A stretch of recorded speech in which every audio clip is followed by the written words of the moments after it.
Sit tall and fold the palms. Keep the brain quiet and close the eyes.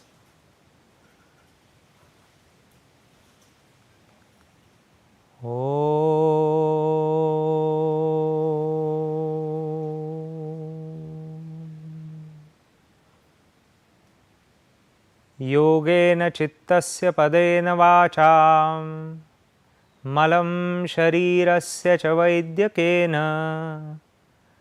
योपाकरोत्तं प्रवरं मुनीनां पतञ्जलिं प्राञ्जलिरानतोऽस्मि आबाहुपुरुषाकारं शङ्खचक्रासिधारिणं सहस्रशिरसं श्वेतं प्रणमामि पतञ्जलिं हरिः ओम्.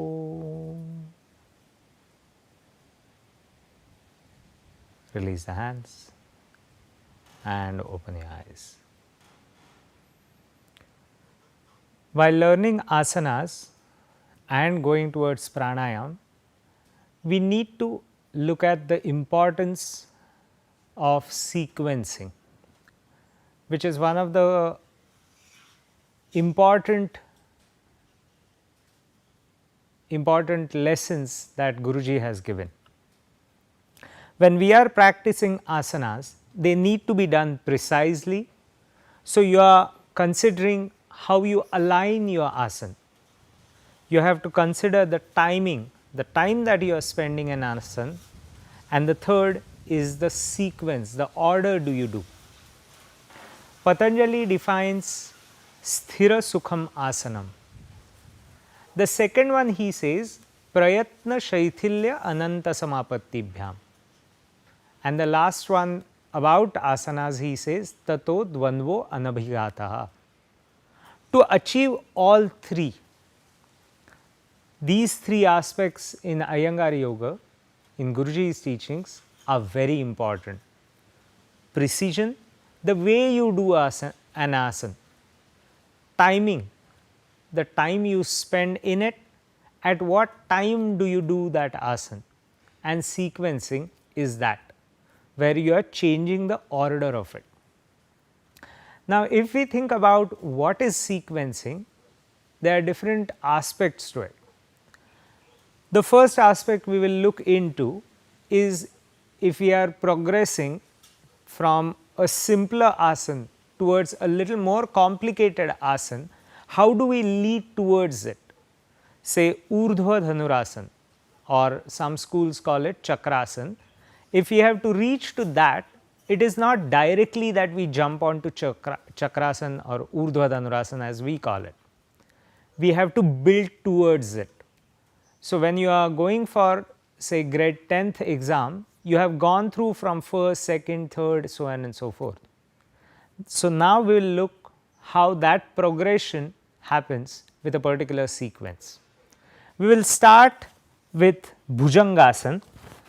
So, lie on your abdominal area, lie flat, extend your leg one by one.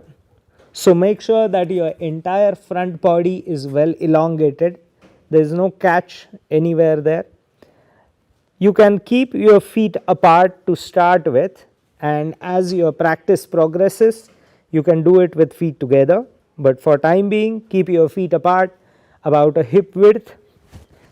Adjust yourself in such a manner, you can press your palms, slightly pull your frontal body away from the pelvic area.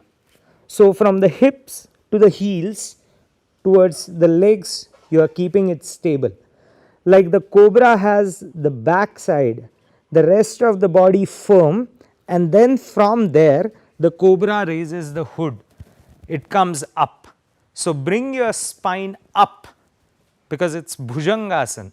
So, being on your thighs, straighten your arms, exhale, and then look up as well. Raise your eyes, find out how that back body is coming closer to the front body, how the spine has to get that suppleness, and then exhale and go down. We obviously have to do few more rounds of it before we go to the next one. However, now we will just simply press the hands. Now you can bring the feet closer, exhale, bring your torso up as well as lift your thighs up for Urdhva Mukha Svanasana. Now to increase the intensity, you can walk in with your feet, walk in with your toes and lift your front body. Suck your knees, suck your thighs. Find out from Bhujangasana to Urdhva Mukha Svanasana, how did it change? What difference did it make? How did it progress further? Now exhale, just kneel there. From there, stand on your knees. Again, those who find it difficult to keep the feet together may keep your knees, feet a little apart. Put your hands on your hips and curve yourself. So you have to create that lift of the frontal body and pull your arms back. Learn to exhale, abdomen soft, abdomen quiet, but at the same time see that you are getting that long abdomen, as they call Ganesh Lambodara, create that length of the abdominal body. Now push that hip, push that buttock forward and begin to arch.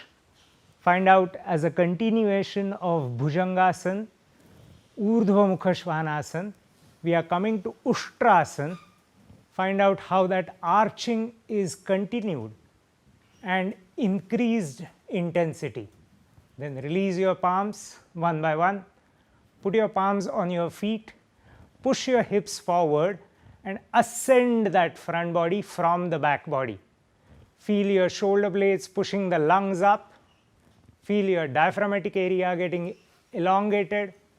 Exhale, abdomen quiet. Inhale and lift the chest. Now from your ankle pressure, push your hips forward. Learn to sway there a little. And then exhale, inhale and come up. As you progress from one asana to the next one, I hope you are able to notice how sequencing makes a difference. For the next one, Urdhva Dhanurasana, you lie on your back. So lie on your back.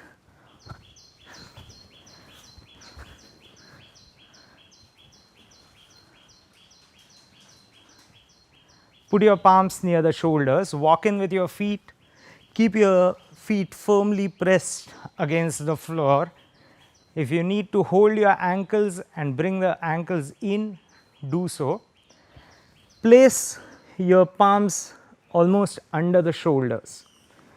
Keeping the palms firm, keeping the feet firm, see that your shoulders and upper arms, your thighs and your hips, your shins and your forearms, that is the base for your Urdhva Dhanurasana to become taller. Your spine will be carried by your legs and arms. Exhale, inhale, and with the next exhalation, push yourself up. You can lift your heels to start with, be on your palms, straighten the elbows and push the pelvic area higher and higher. Learn to exhale. Push that pelvic area up, maintain that lift of the hips, pull your spine upward and maintaining that hip area up, land your heels down. Exhale, inhale and expand that chest. Keep the neck quiet, keep the brain quiet, keep the throat quiet and raise yourself up. Then allow yourself to bend the knees, bend the elbows further and land yourself on your back.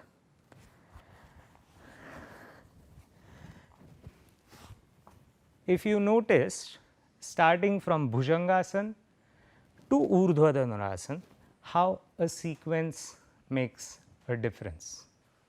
As Patanjali speaks about Prayatna Shaithilya Ananta Samapattibhyam, we cannot expect that once we do one asana, we know it, we understand it. we have learnt it.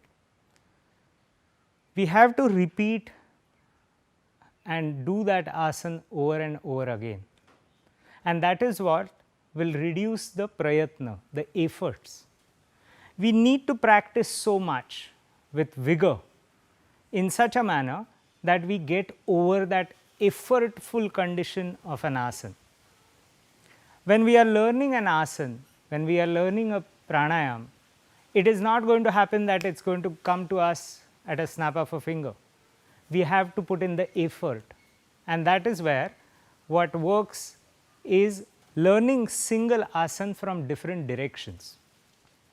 As you saw a sequencing which was gradually increasing the intensity to reach to a particular asana, there can be a practice where one single asana, like you can approach one city from different sides, one single asana can be approached from different directions. We will take an example of Bakasana. Bakasana to start with can be done from squatting down in Malasana. So, we have to squat down in Malasana, get the curvature, we have to almost get underneath ourselves. We have to learn to be that much quiet, that much humble to be in that position. So, learn to exhale and come to proper Malasana first. Then you have to release and keep your palms down. Now, your feet cannot be heavy. So, you have to learn to accept that your feet are going to be in the air. Exhale, shift your body weight, lift your heels, come on to your hands.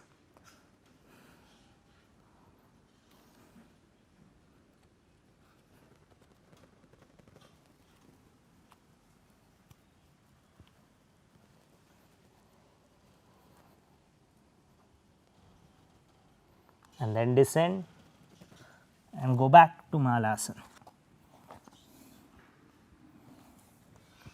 So, that is one approach road how we can come to Bakasana. The second may be a little more complicated, little more challenging path that has to come is from Shirshasana.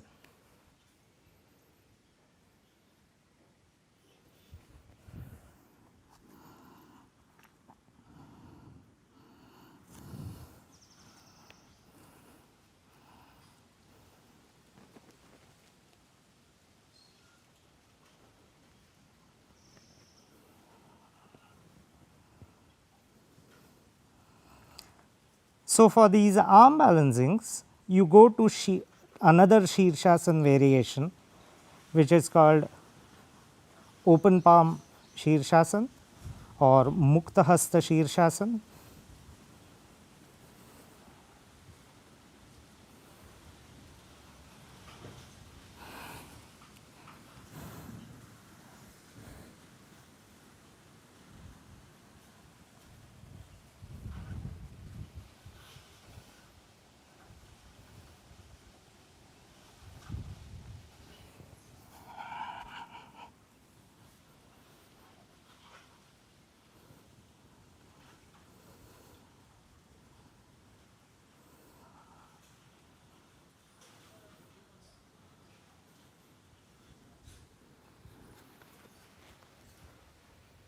Patanjali has given different modus operandi, different tools.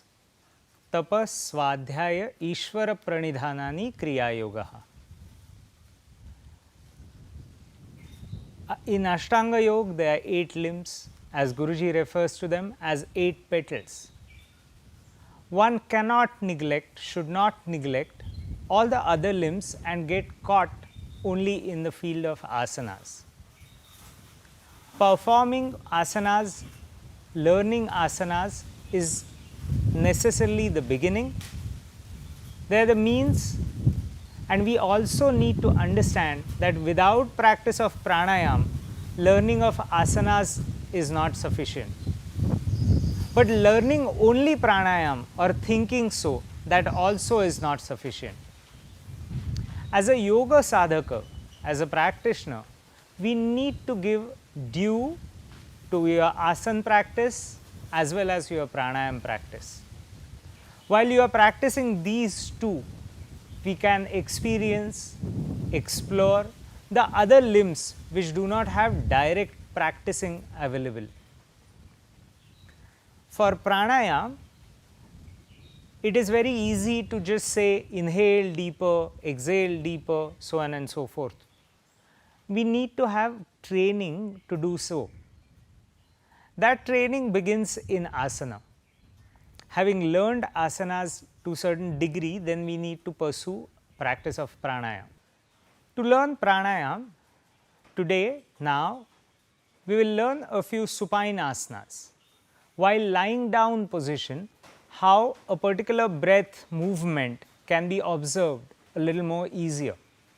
That observation is absolutely important to develop sensitivity, and with that sensitivity we have to move on to practice pranayam, to learn pranayam.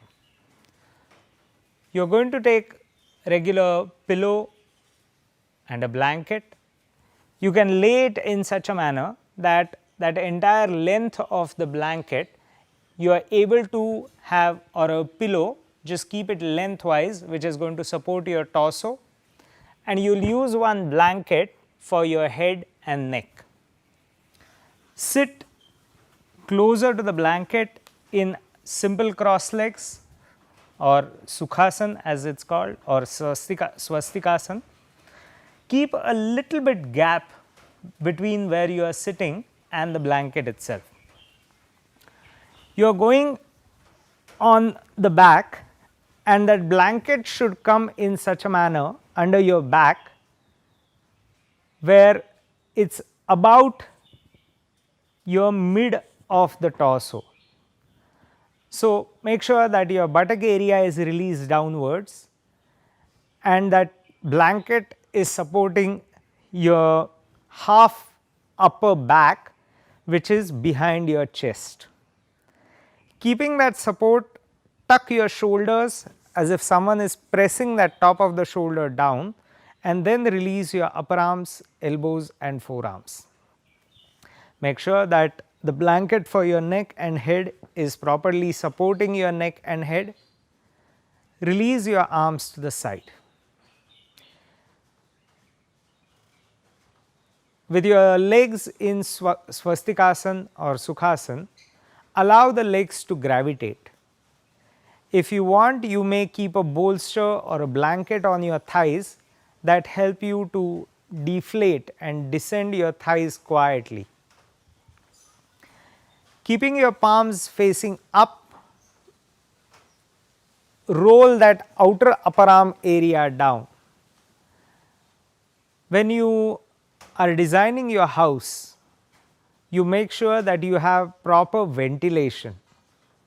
Similarly, arranging this simple supine position, arranging it properly will make an impact on the ventilation, which is your inhalation, exhalation and the turnovers or the crossovers as I was referring to. Completely close your eyes. Feel your muscular body starting with your limbs getting released and relaxed. As that upper part of the torso is supported by the blanket, watch if you are able to feel the wide chest inhaling with a slight slope that is generated because of the blanket support on the spine, lower spine. Watch when you exhale if that abdominal area gets a sliding effect. Inhale in the chest, exhale with abdominal area getting released. Make sure that your arms and legs remain absolutely quiet. Your face, your forehead, your eyebrows, your cheeks, your jaw, the entire throat region is quietly restful. Allow your eyes to gravitate inward.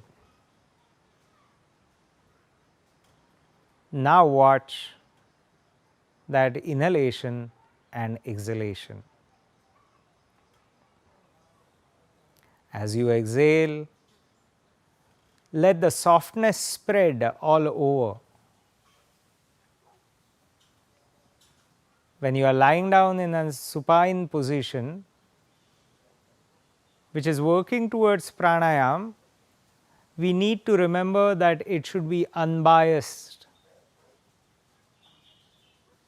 Don't be biased and hard anywhere in your physical body, in your mental body.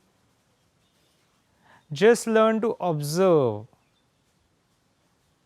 If you are sitting on a cliff top, you can see the birds flying in the sky from one side of the horizon, just floating, just soaring on the other side. Let your breath soar through your chest and the torso.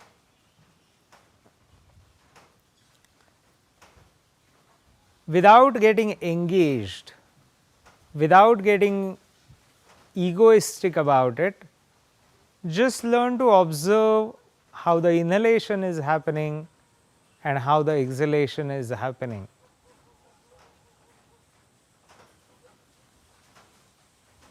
Receive that inhalation.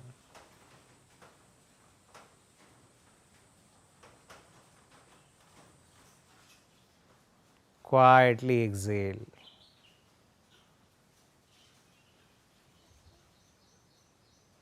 As the food nourishes us, it keeps us going. Breath is even important life force. If the breath stops, life stops existing. So appreciate that incoming breath which gives us that energy. Appreciate that exhalation which helps us to release the things which we need to release, let go of. Keep the brain quiet. Have a quiet inhalation. Let it fill in to you. And then have a quiet exhalation.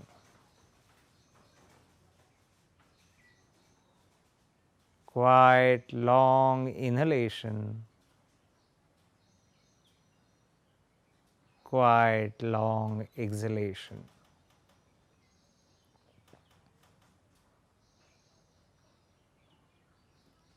Find the restfulness that sets in. Find the quietness that sets in.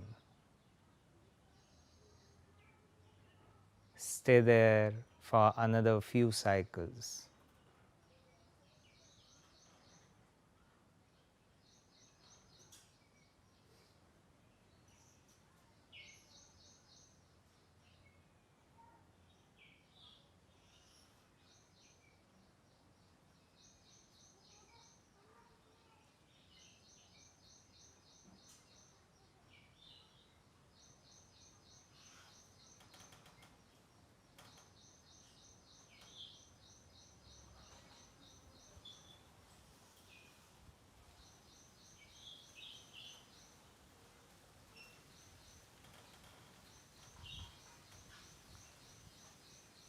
Have a quiet inhalation, filling in. One by one, bring your palms closer.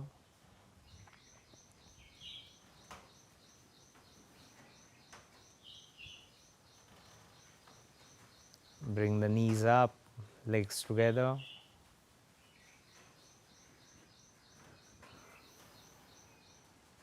Do not rush to come out of Shavasana or Supinasana. What is settled should not get disturbed, even though physically you release the position. Turn to the side and sit up.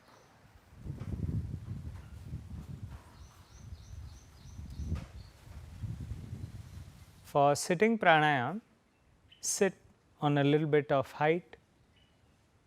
I have sat on just a couple of blankets. You can sit on a pillow or a small bolster. Allow your thighs, legs to descend quietly.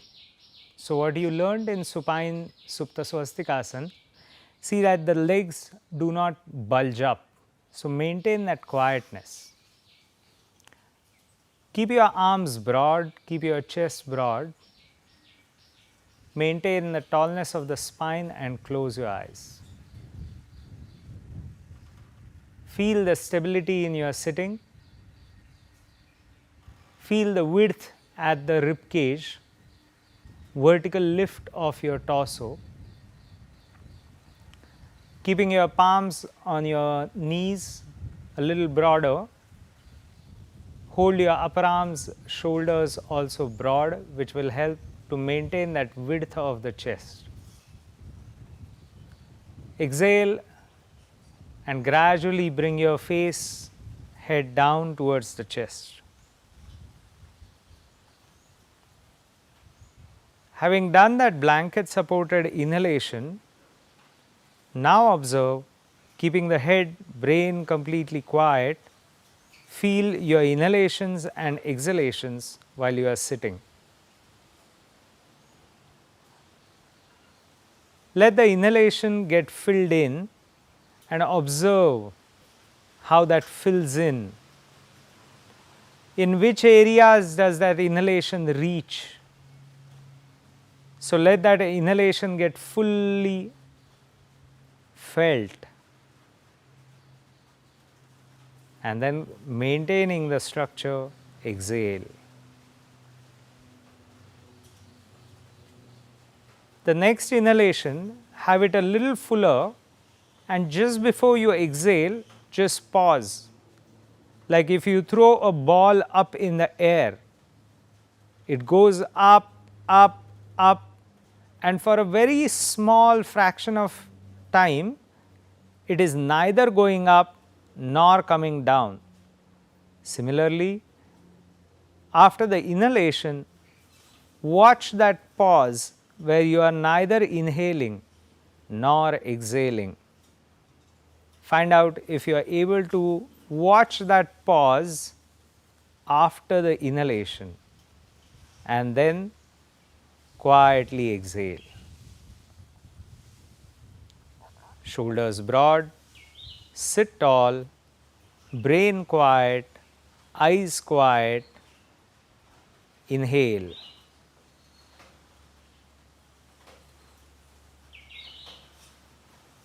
Watch that inhalation as the ball goes up, and then after the inhalation is over, watch that zero gravity point where it is neither going up nor coming down. Watch that pause and then exhale.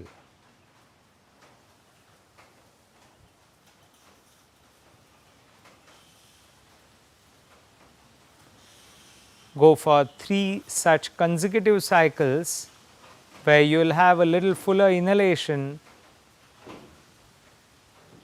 Watch the pause and then quietly exhale. And after 3 such cycles, release the chin from the chest and straighten the head and open the eyes.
Lie down in Shavasana.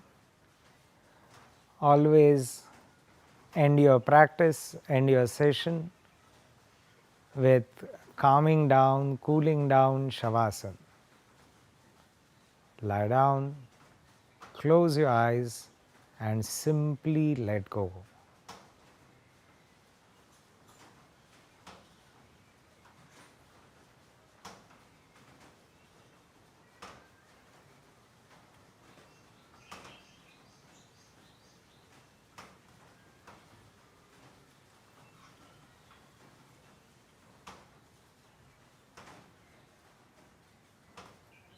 Then bring your hands in.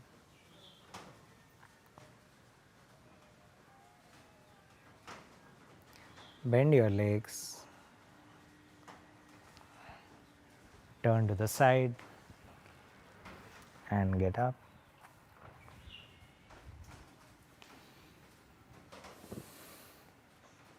And that's all for this session.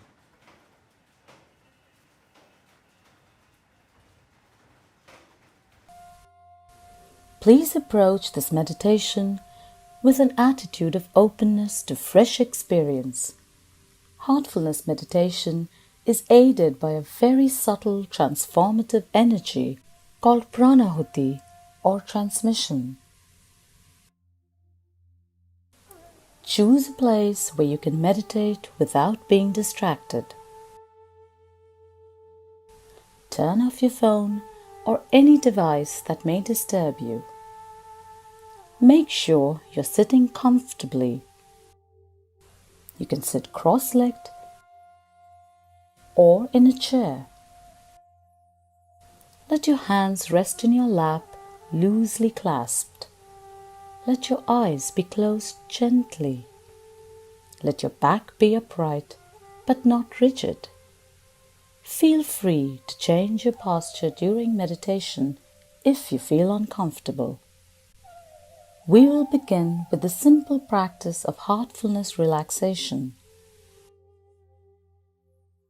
Once you feel relaxed, you will be guided into the heartfulness meditation.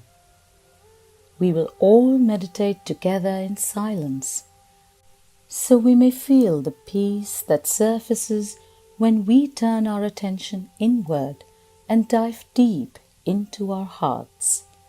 Through the heart, we find unity. Through the heart, we create a feeling of well-being. First, relax. Close your eyes very gently, very softly.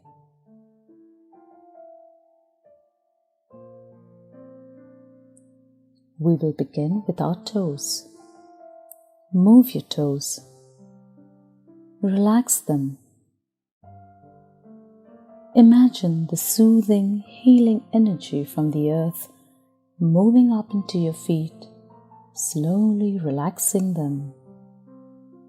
Feel it relax your toes, the soles of your feet, your ankles.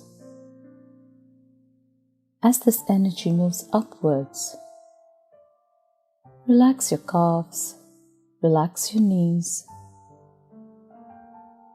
Feel it relax each and every muscle in your thighs deeply. Feel both your legs becoming totally relaxed.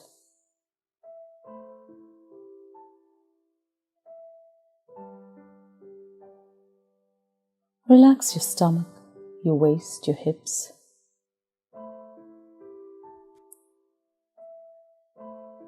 Let go of any tension or stress you may be holding there. And relax. Allow your back to soften. From your tailbone to your shoulders, feel your entire back relaxing.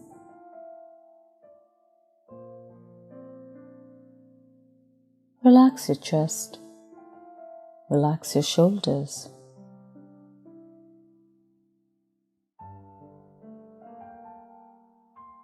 Let this healing energy from the earth Melt away any tension or stress you may be holding on your shoulders. Feel your shoulders melt away and relax.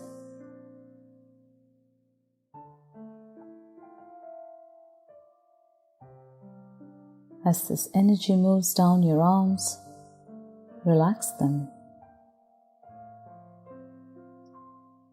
Feel it relax your upper arms, your elbows, your forearms, your wrists, your hands.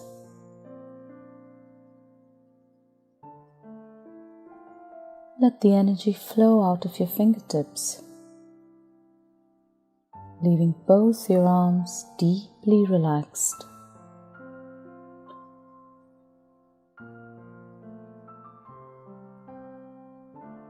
Relax all the muscles in your neck.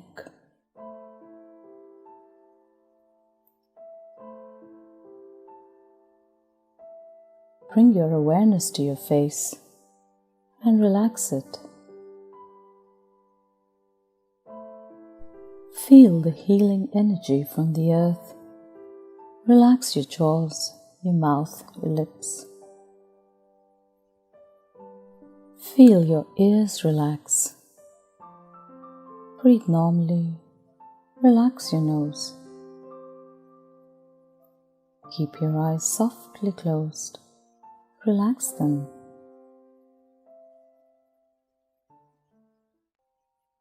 Relax your forehead. Feel all the tension, stress and anxiety there simply melt away.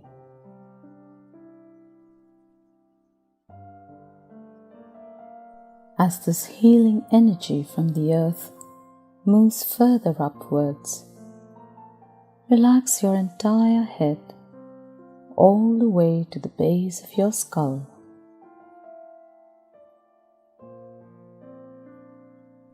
Feel now how your whole body is totally relaxed. Take a moment, scan your system from top to toe. And if there is any part of your body that is still tense, painful, or unwell, feel it being immersed in the healing energy of the earth for a little while longer. When you're ready, move your attention to your heart. Rest there for a little while. Feel immersed in the love and light in your heart. Now, we will meditate together.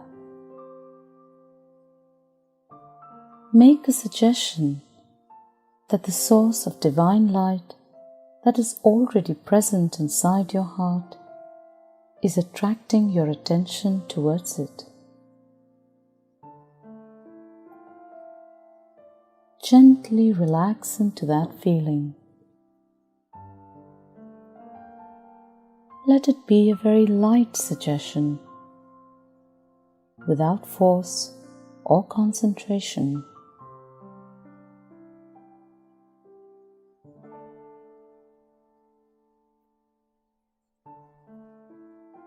If you find your awareness drifting to other thoughts, do not fight them, but also do not entertain them. Let them be like clouds passing in the sky. Gently remind yourself that you're meditating on the source of divine light in your heart. Be open and receptive to the transmission that will be flowing into you. Allow your awareness to melt into your heart.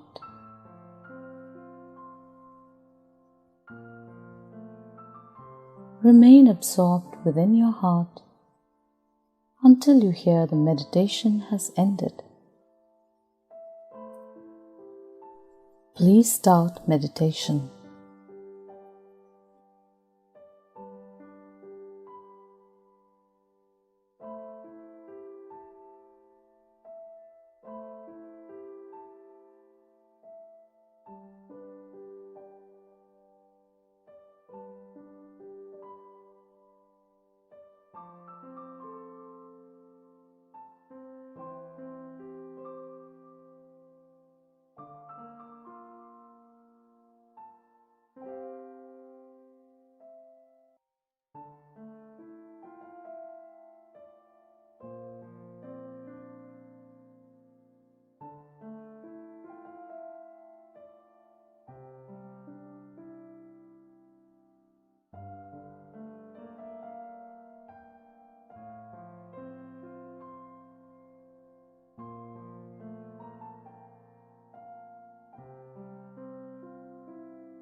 That's all. Keep your eyes closed for a little while longer and tune in to how you feel. Absorb all the peace that you have experienced. Now, imagine that this peace is expanding outward to everyone, uniting everything around you, and is encircling the world. When you open your eyes, take the time to enjoy the experience. You can write your experience in a journal. It will help you to develop awareness and observation. We thank you for expanding this feeling of peace, unity, and well-being around the world.